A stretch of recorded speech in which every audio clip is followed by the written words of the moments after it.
Good morning. How's everyone this fine Mother's Day? If you haven't said it now, lean over and tell your mom or your wife Happy Mother's Day. Just giving you a chance. All right? Okay. So, we are in Acts 14. Last week, Pastor Allen went over Acts 13, and 14 is kind of this weird, I'm really hot. Like, I know I'm good looking, but the mic. So anyway, they'll figure it out. We love our sound crew, but you only notice them when something goes wrong. So, sorry, it's my fault. All right, here we go. Acts 14.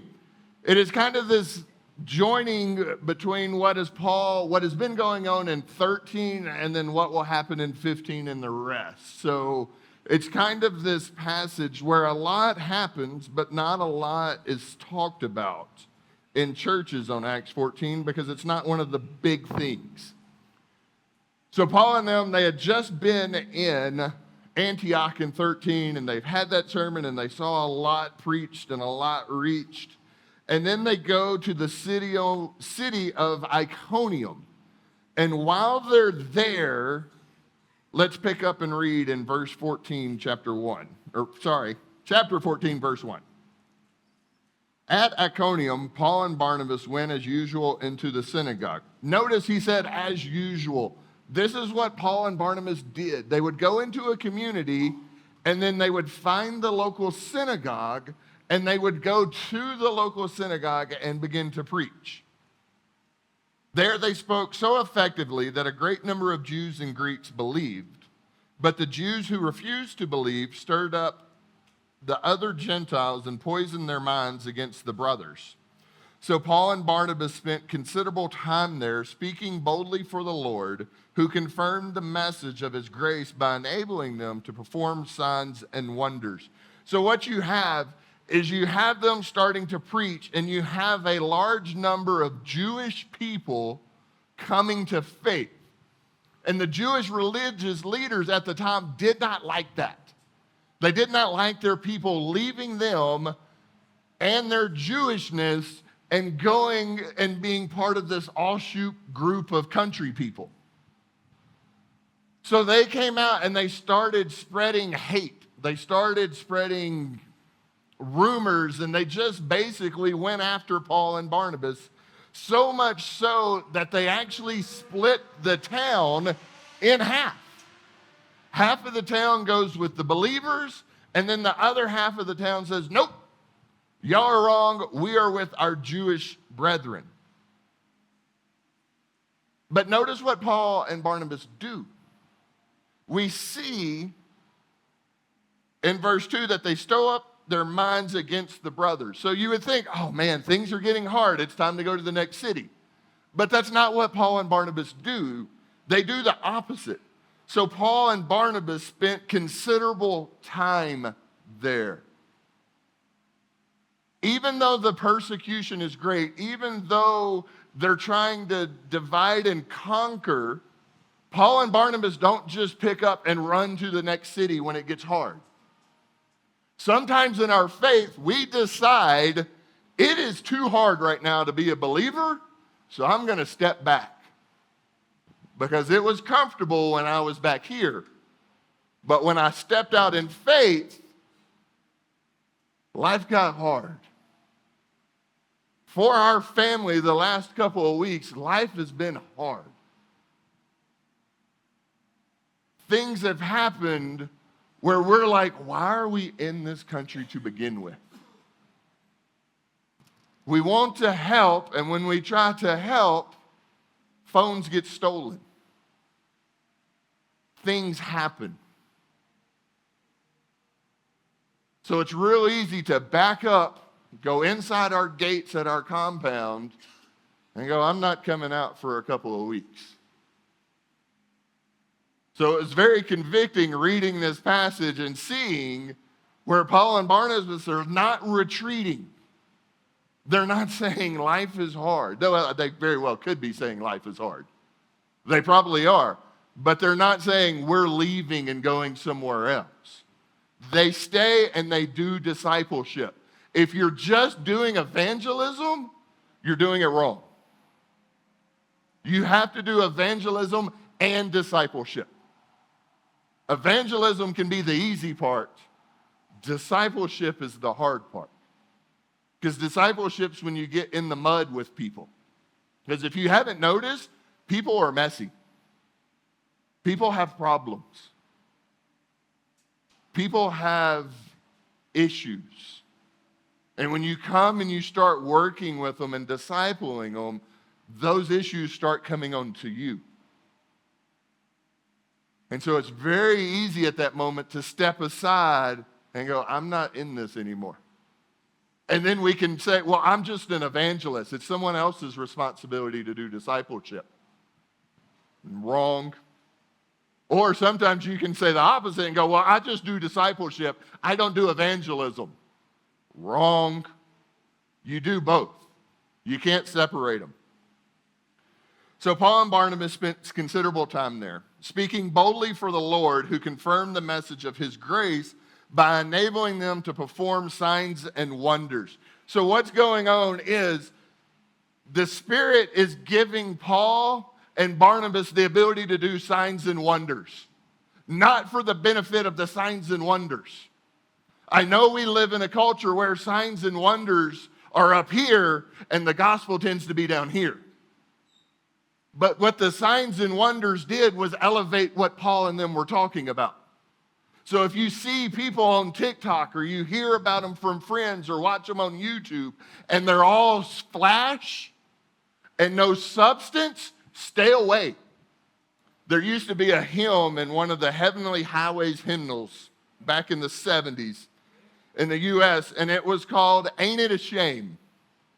And it would say, ain't it a shame to lie on Sunday when you have Monday, Tuesday, Wednesday, Thursday, Friday, Saturday?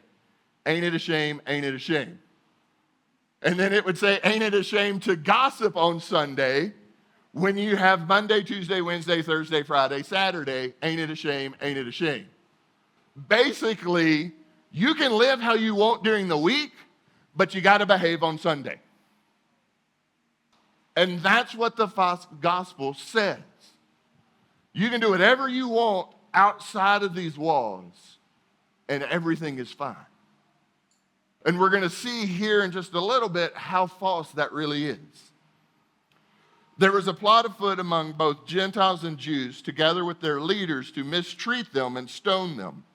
But they found out about it and fled to Lycaonian cities of Lystra and Derbe and to the surrounding country, where they continued to preach the gospel. So what you have is more than likely people found out about it and told Paul and Barnabas, hey, if you continue to stay in this city, you're going to get stoned. I've had friends that work for our company that have been in their village in parts of Africa when their friends, their national believers, have said, hey, you need to leave tonight because they're going to kill you tomorrow. That's basically what just happened here. They came up to Paul and Barnabas and said, you got to get out of town. They're going to kill you.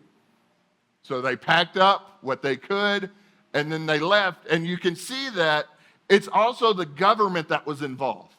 Because when it says they go to the surrounding country, it meant they got out of that government's control.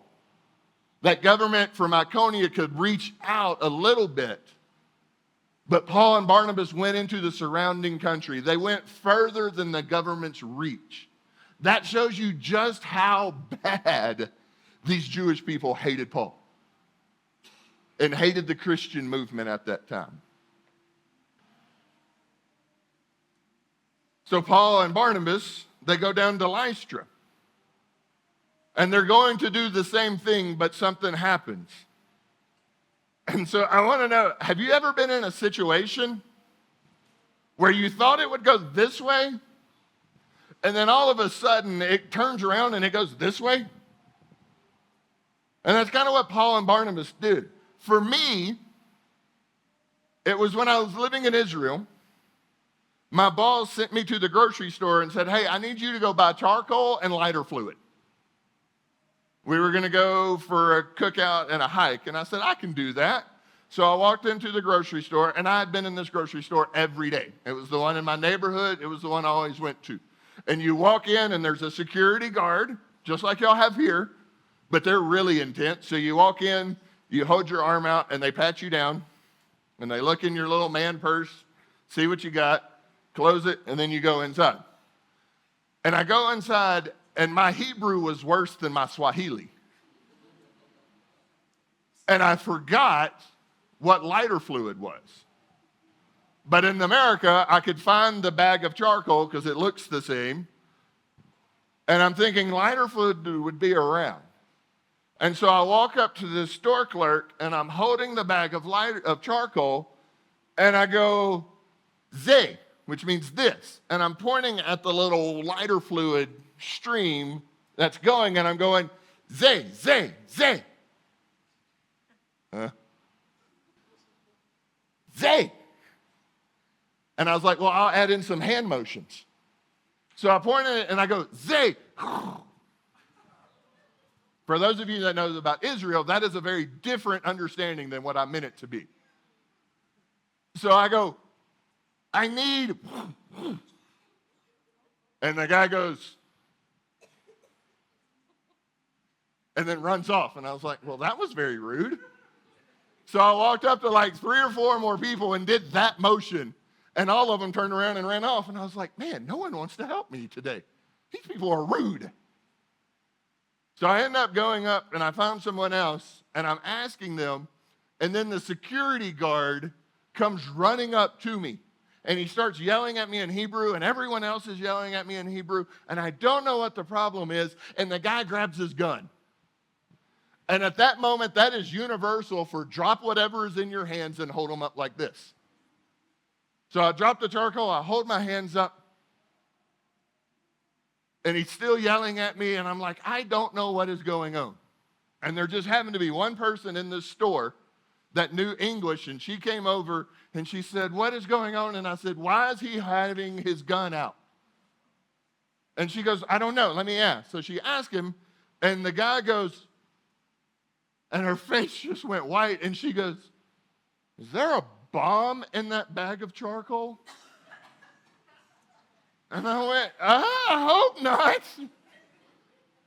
And she goes, well, what were you doing? And I was like, well, I was saying, I get it now.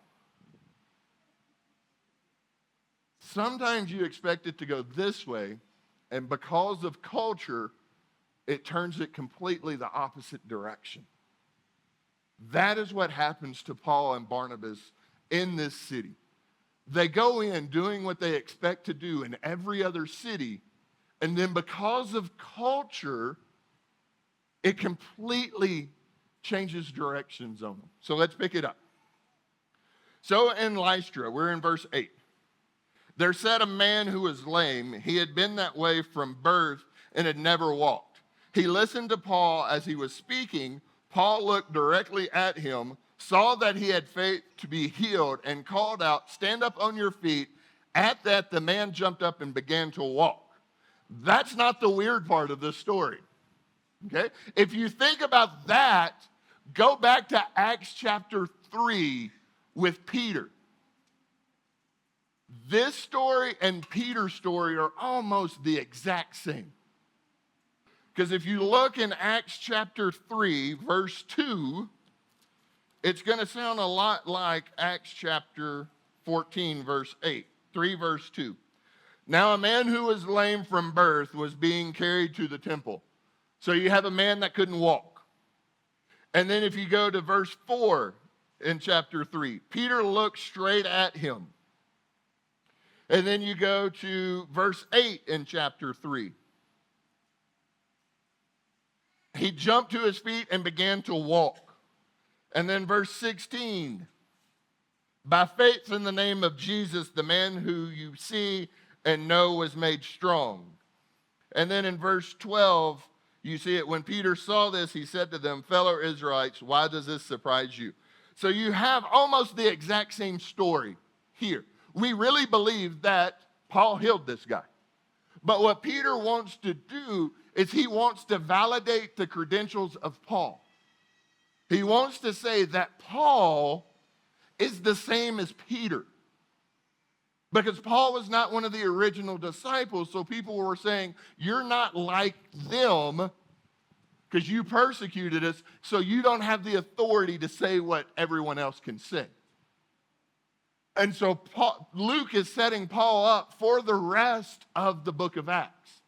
He's establishing that Paul is on the same level as Peter, because no one doubts what Peter did in chapter 3, so we shouldn't doubt what Paul does in chapter 14. So that's just a little bit of showing how great Luke is at connecting and putting everything together. Let's keep going. So we have verse 11. When the crowd saw what Paul had done, they shouted in their language, "The gods have come down to us in human form." Barnabas they called Zeus, and Paul they called Hermes because he was the chief speaker. The priest of Zeus, whose temple was just outside the city, brought the bulls and the wreaths to the city gates because he and the crowd wanted to offer sacrifices to them. So you have the people that see this event happen. They know it's supernatural. They know it's not normal. And so their immediate response is, this is Zeus and this is Hermes. The reason why they go there is back way before Paul and Barnabas were there. This area has a story that at one point in time in Greek mythology, Zeus and Hermes came into this area as men. And they walked around and they tried to go and stay at a house for the night. They visited 1,000 houses, and every house turned down Zeus and Hermes. And then they went to one and they built a temple, which is what we believe this temple where that priest came from is. So they built a temple for Zeus and Hermes. What does that have to do with our story? Well, these people, knowing their history, because Zeus and Hermes destroyed every one of those houses that didn't host them and killed all these people. So in that city, on their walls and in their paintings, are pictures of Zeus and Hermes. So now you have these two guys coming from out of town that do supernatural things, and they automatically go, oh, that dude looks like Zeus, and that dude looks like Hermes. So now we have Zeus and Hermes, and we're not going to be like those people that had their houses destroyed. We're going to go the opposite and offer this huge sacrifice to them. So that's why they approach this with such fervor that they want to do it right. That is what Paul and Barnabas are walking into. When you do evangelism, when you share the gospel, you need to understand the culture of the people you work with. That's easy for most of you in this room because it is your culture.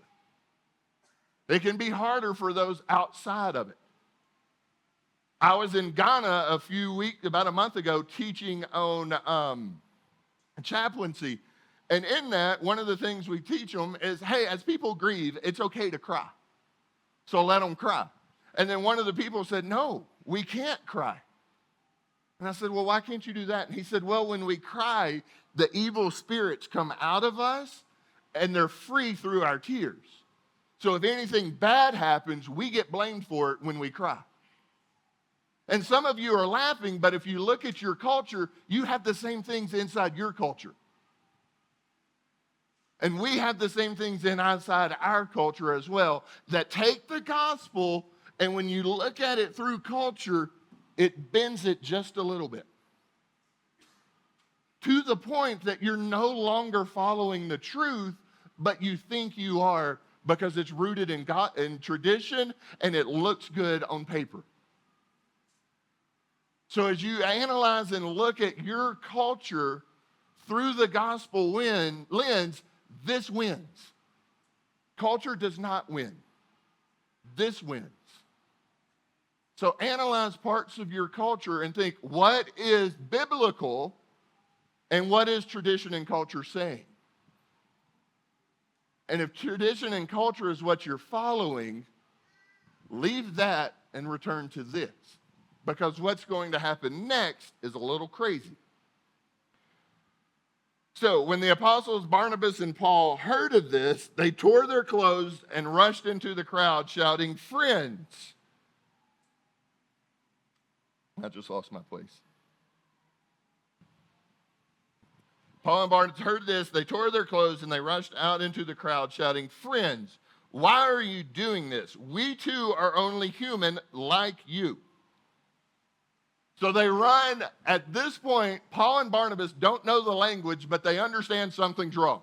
Just like I'm standing in that grocery store in Israel and I don't understand what they're saying to me, I understand that something is gravely wrong.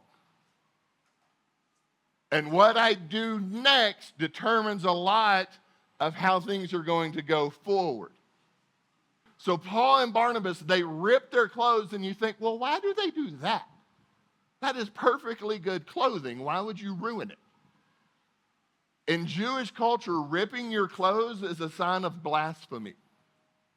It means the words you hear someone say are not God's words. They're blasphemy. Think of the Pharisees during the trial of Jesus when Jesus says he's going to tear down the temple and rebuild it. What do? They rip their robes as a sign of blasphemy. So Paul and Barnabas right now are saying, this is not right, guys. And then he begins to preach a sermon and share with them things that are going different. So first thing he does is he points that, hey, we're just human like you, and like we're the same. I'm not Zeus and I'm not Hermes. They deflect and say, no, we're not those people you say we are. So they pick up, "Friends, why are you doing this? We too are only human like you. We are bringing you good news, telling you to turn from these worthless things to the living God who made the heavens and the earth and the sea and everything in them." Paul starts preaching at this moment. He looks at them and realizes this is going wrong, so let me redirect to the gospel. You're trying to distort it and take it away from this. Let me point you back to this. When we hear unbiblical things, where do we go? Do we go to Pastor Allen? If you need help, yes. But you go back to this. You don't go back to your opinion. You don't go back to YouTube. You go back to the scriptures. And you go, what that person says, does it match up with what I'm reading? If you read in Thessalonians, Paul says, keep the truth, or analyze everything and keep that which is true. Meaning, when someone says something biblical, whether it's coming out of my mouth or Alan's mouth or someone else's mouth, judge it by this. Don't judge it by me. Don't judge it because I'm white. Don't judge it because of, well, that's what the pastor said. Judge it by, does it match the Word of God? And if it doesn't, then you need to have a conversation with that person. So we point everything back to the gospel, which is what Paul did. He said, we're just humans. We want to tell you about the gospel and the Creator. If you've noticed, this is the first sermon Paul gives to a completely Gentile audience. So he does not use a lot of Jewish lingo that he's done in the past. This is the first sermon where we see it completely going to the Gentiles. So we pick back up. God made the heavens and the earth and the sea and everything in them. In the past, he let all nations go their own way. So he's saying, hey, in the past, you haven't had to worry about the gospel because God let you do what you freely wanted to do. But in the past, he let all nations go their own way. Yet, he has not let himself without testimony. He has shown kindness by giving you rain from heaven and crops in the seasons. He provides you with plenty of food and fills your hearts with joy, Even with these words, they had difficulty keeping the crowd from sacrificing to them. So he says, God is the one that's been providing for your every needs. And he did this really great sermon, and I imagine Paul thought, you know what, that's going to solve this issue. I just set these people straight. And then what happens? They're like, yeah, that's all good. Okay, bring on the bull. All right? The last time this happened, all of our houses got destroyed. We're not going to allow that to happen again. So they continued with their culture, their tradition. Sometimes when you share the gospel, not everyone's going to believe. Sometimes when you share biblical truth, it's not going to change someone's mind. That is okay. Our responsibilities as believers is not to save anyone. That's God's responsibility. As believers, our responsibility is to share the gospel with those. It's to do discipleship. Let God worry about the results. Because when you start worrying about results, you start worrying about your image. I mean, I thought as a pastor I was doing good because I wore closed-toed shoes today. A couple of weeks ago, I preached in sandals. Alan looked at me this morning and goes, you got your shoes on? And I said, I'm good to go now. All right? Sometimes when you start thinking about numbers, you start thinking about your own image. Imagine how easy it would have been for Paul and Barnabas sitting there, having all that praise being heaped on them, to look and go, look at me, guys. Look at me. My social media is going through the roof. I've got millions of followers now. Hashtag Zeus, hashtag Hermes. Yeah, a 43-year-old just used the hashtag sign correctly. I'm proud of myself. Okay? And my kid, my oldest daughter, is not here to hear it. How cool I was. All right? So, don't worry about the results. It's not about us, guys. It's not about what we can do for the gospel. It's not what mercy does for the gospel. It's, are you a good and willing and faithful servant to do what God calls you to do? Let's keep going. Then some Jews came from Antioch and Iconium, and they won the crowd over. They stoned Paul and dragged him outside the city, thinking he was dead. But after the disciples had gathered around them, he got up, went back into the city. The next day, he and Barnabas left for Derbe. Paul did such a good job that there were believers that cared about him, because they're the ones that pick him up off the ground. They're the ones that take care of him, and they're the ones that help get him out of town the next day. All right? When you put your energy into working with others, it impacts the way they live, because they watch you. Remember when Paul saw that guy at the very beginning, the guy was staring at Paul. So I want you to hear me out. People are watching you. Not in the, well, maybe in the creepy stalker way, but hopefully not. But people are watching you. They're watching how you act at work. They're watching how you act when you're on a date. They're watching you with your kids. They're watching you when you interact with your spouse, because they know you're a believer and they're trying to decide, do I want what you've got?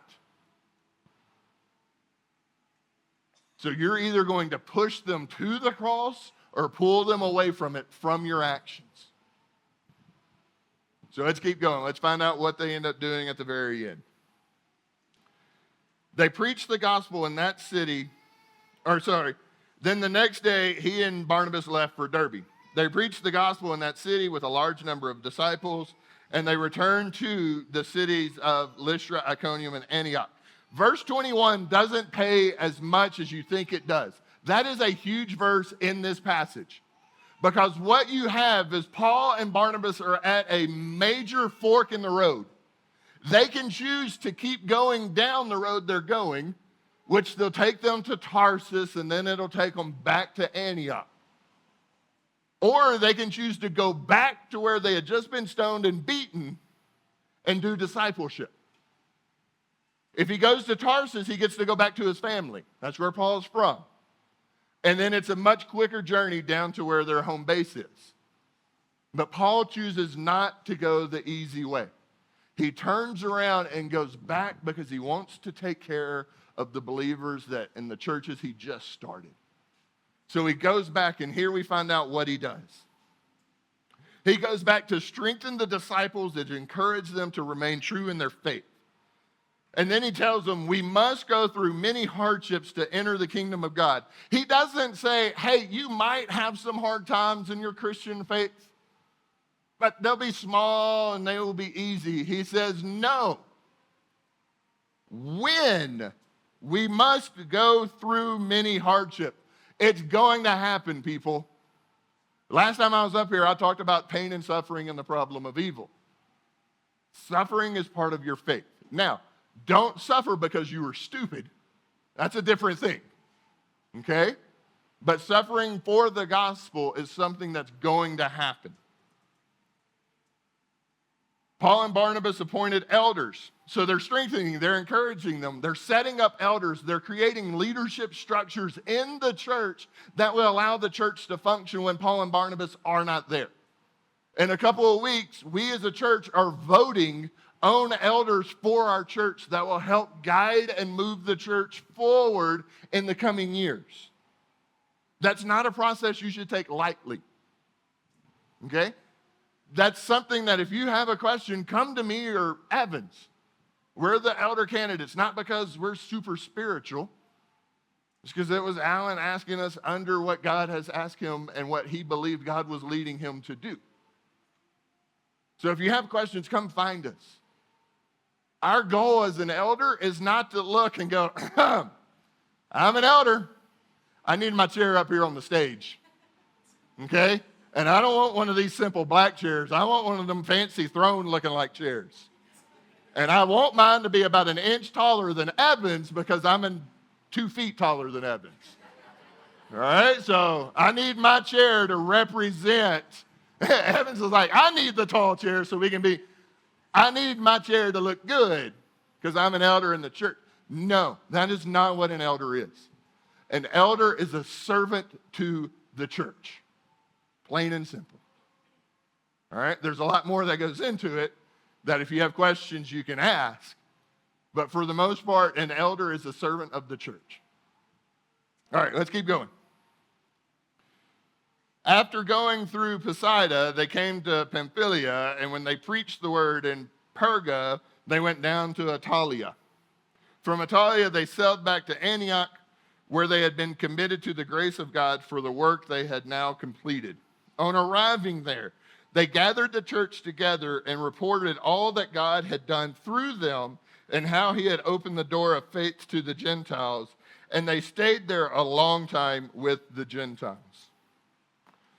Paul and them, when they finished their missionary journey, they go back to their home church and they celebrate with them. As a church body, it's good to celebrate the things God has done. Because that should be an encouraging, soothing oil to your spirit. Because there may be some times when you don't feel that close to God for whatever reason. But you should know that there's other things happening that shows God's faithfulness. So celebrate as a church together.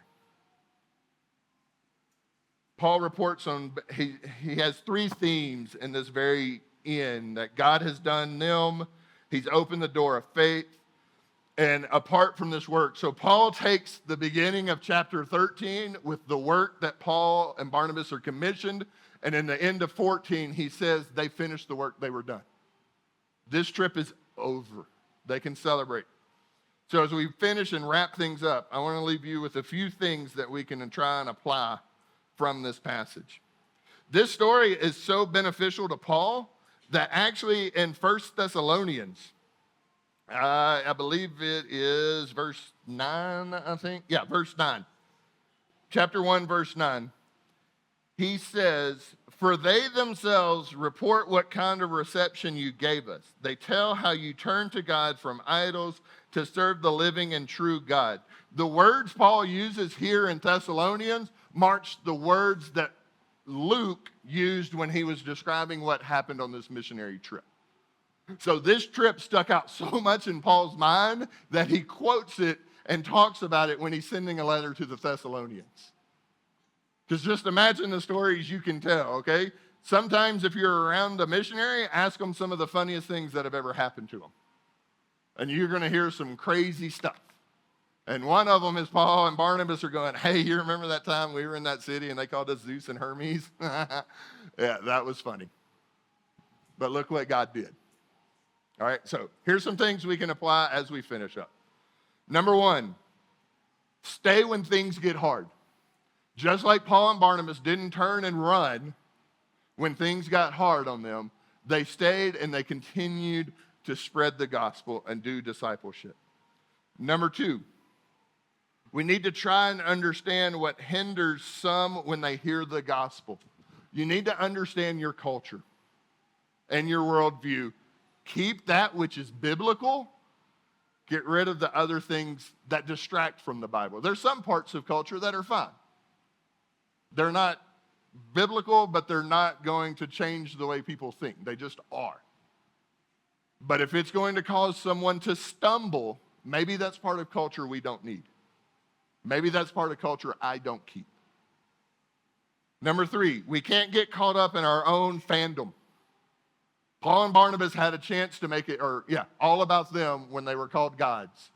And they very quickly said it was blasphemy, turned away and said, we're just humans just like you and I. Like, we're the same. Number four, discipleship has to be a priority. It's a great thing to do evangelism, but you've got to have this discipleship process that goes underneath it. We are a young church with a lot of new believers. If you're not discipling someone, you should really ask the question, why? And you can't come up with a good reason, then come and talk to Alan, come and talk to one of us. And we will help to see how you can begin to disciple others. Don't think you've got to be a preacher with a seminary level degree to do discipleship. All right, next. Hardships are going to come. You can't get away from it. Number six, be focused on old friendships. Paul went back to the people he had established relationships with. Sometimes we're the worst at forgetting friends we had back in the day. And forgetting that we had a spiritual influence on friends from high school and college. So reach out to those people that you may have not talked to in a while and see how their spiritual walk is going. And then finally, celebrate together. As we get the opportunity to do baptisms, as we get the opportunity to celebrate mission teams that are going out, as we hear different church people joining our church on the WhatsApp group, celebrate. Be excited at what God is doing at Mercy. Because the moment he stops doing stuff at Mercy, then we're doing something wrong. And we've got a whole nother set of questions to ask at that point. All right, let's pray.